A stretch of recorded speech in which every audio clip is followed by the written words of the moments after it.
Assalamualaikum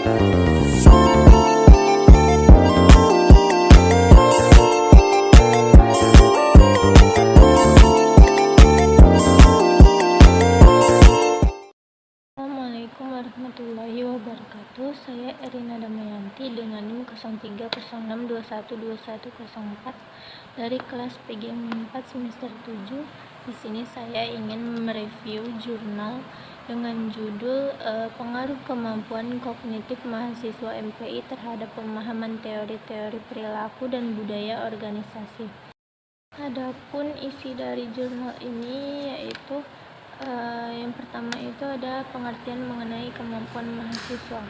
Jadi kemampuan atau potensi ini merupakan kecakapan seorang individu dalam menguasai keahlian dalam melakukan dan mengerjakan beragam tugas dalam suatu pekerjaan, bahkan sebuah penilaian atas tindakan seseorang. Sedangkan pemahaman merupakan suatu kemampuan seseorang individu dalam proses untuk mengerti serta memahami sesuatu tersebut dengan diingat ataupun diketahui. Ranah kognitif merupakan ranah yang meliputi kegiatan-kegiatan mental ataupun otak.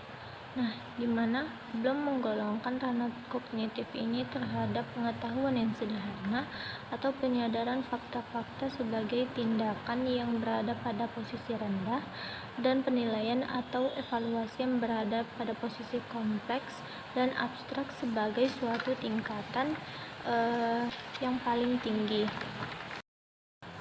Selanjutnya yaitu ada faktor-faktor yang mempengaruhi kemampuan mahasiswa dalam memahami teori-teori perilaku dan budaya organisasi. Yang pertama itu ada faktor internal. Faktor internal itu merupakan faktor yang berasal dari dalam individu itu sendiri, antara lain seperti perhatian siswa yang muncul sebab didorongnya rasa ingin mengetahui.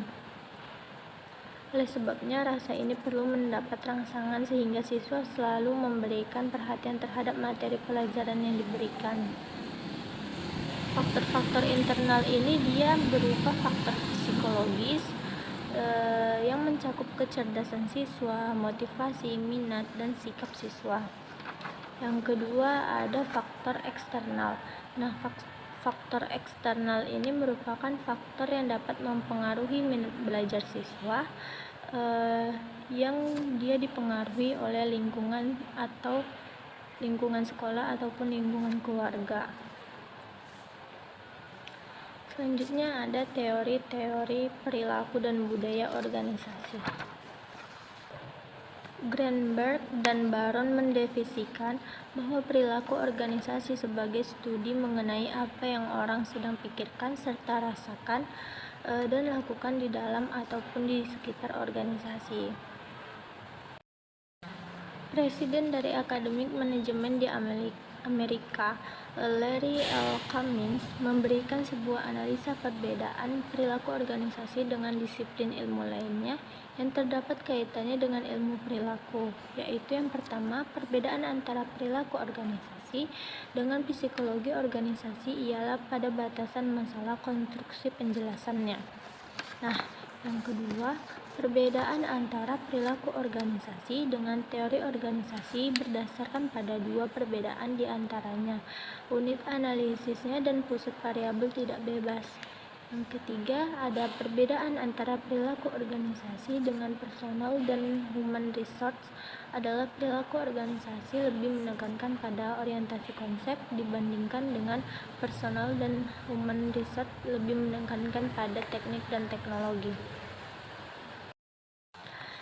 Adapun kesimpulan dari jurnal yang saya review ini atau yang saya baca yaitu berdasarkan hasil penelitian yang telah diteliti oleh peneliti, dapat disimpulkan bahwa kemampuan kognitif mahasiswa berpengaruh terhadap pemahaman teori-teori perilaku organisasi dan budaya organisasi sebanyak 22,3%, sedangkan sisanya 77,7% ini dia dipengaruhi oleh variabel lainnya. Terjadi peningkatan kemampuan kognitif mahasiswa melalui proses pembelajaran mata kuliah perilaku dan budaya organisasi dengan korelasi berkisar 0,48.